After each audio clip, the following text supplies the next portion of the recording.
নমস্কার বন্ধুরা, এমএস কুকিংয়ে সবাইকে স্বাগত জানিয়ে আজকে আমি ভিডিও শুরু করছি। আজকে বানাবো এই শীতের দিনে ফুলকপির পকোড়া। শীতকালে কিন্তু নানান সবজি আমরা শীতকালে বেশ খাওয়াটাও আমাদের বেশ ভালোই হয়। তো আজকে বানাবো আমি ফুলকপির পকোড়া। ফুলকপিগুলো কেটে নিয়েছি, একটা ফুলকপিকে মিডিয়াম করে সাইজের কেটে নিয়েছি, মানে একটা ফুলকপি 4 ভাগ করে কেটে নিয়েছি। আর এখানে নুন দিয়ে দিচ্ছি, আর এখানে লঙ্কার গুঁড়ো, নুন, হলুদ সমস্ত কিছু দিয়ে ফুলকপিটা প্রথমে ভাবিয়ে নেওয়া হবে 3-4 মিনিট করে।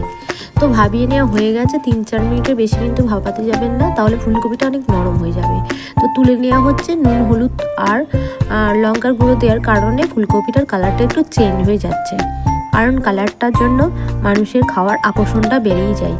তো এখানে ফুলকপিগুলো ভাবিয়ে তুলে নেওয়া হয়ে গেছে। এবারে একটা বাটির মধ্যে আমি সমস্ত কিছু মিক্স করে নেব। এখানে নেওয়া হয়েছে বেসন, আর নেওয়া হয়েছে এখানে চালের গুঁড়ো, আর এখানে একটুখানি জিরে গুঁড়ো দেওয়া হবে, এখানে হলুদের গুঁড়ো দেওয়া হবে, এখানে দেওয়া হবে লঙ্কার গুঁড়ো।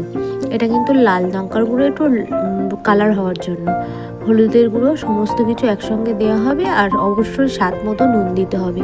আর এখানে আদা রসুনের বাটা একটু দিতে হবে, অল্প অল্প পরিমাণ জল দিতে হবে, আর ব্যাটারটাকে তৈরি করে নিতে হবে হ্যান্ড উইস্কের সাহায্যে। অল্প পরিমাণ জল নিয়ে আর ব্যাটারটাকে তৈরি করে নিতে হবে।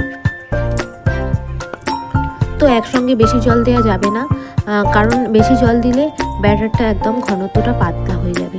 ব্যাটারটা কিন্তু অবশ্যই অল্প অল্প জল দিয়ে তৈরি করতে হবে হ্যান্ড উইস্কের সাহায্যে। এখানে ব্যাটারটা হ্যান্ড উইস্কের সাহায্যে তৈরি করলে ব্যাটারটা কিন্তু খুব সুন্দরই হয়, যেটা চামচের সাহায্যে হয় না। ব্যাটারটা কিন্তু সমস্ত উপকরণগুলো একসঙ্গে মিশেও যায়, আর মানে ব্যাটারের একদম স্মুথ একটা পেস্ট হয়। তো দেখতেই পাচ্ছ কতটা সুন্দর স্মুথ পেস্ট একটা হয়েছে। আর এরকম একটা পেস্ট তৈরি করে নিতে হবে, ঘনত্বটাও দেখিয়ে দিলাম।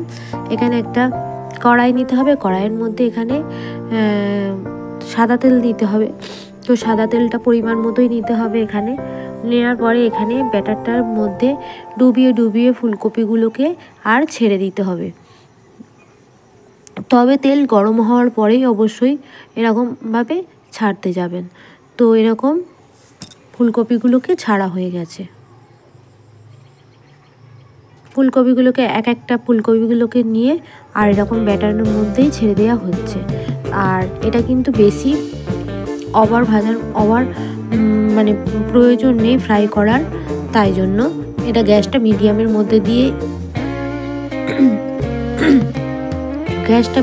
মধ্যে দিয়ে কিন্তু সমস্ত পকোড়াগুলোকে ভেজে নিতে হবে ঠিক এরকমভাবে। আর এটা কিন্তু সন্ধ্যাবেলা চা, কফি এগুলোর সঙ্গে কিন্তু বেশ ভালোই লাগে শীতের দিনে, আর ডাল ভাতের সঙ্গে তো অবশ্যই ভালো লাগে। তো আপনারা অবশ্যই বাড়িতে এরকমভাবে ট্রাই করে দেখবেন। এটা কিন্তু ডাল ভাতের সাহায্যে কোনো নিরামিষের দিন কিন্তু খেতে বেশ ভালোই লাগে। তো সমস্ত পকোড়াগুলো রেডি হয়ে গেছে, আর এটা কিন্তু সার্ভ করা হচ্ছে টমেটো আর চিলি সসের সঙ্গে। তো আপনারা এটা সসের সঙ্গেও খেতে পারেন, ভাতের সঙ্গেও খেতে পারেন। তো ভিডিওটি ভালো লাগলে অবশ্যই লাইক, কমেন্ট, শেয়ার করবেন, আর চ্যানেলটিকে সাবস্ক্রাইব করার অনুরোধ রইল। একদম জমে যায়।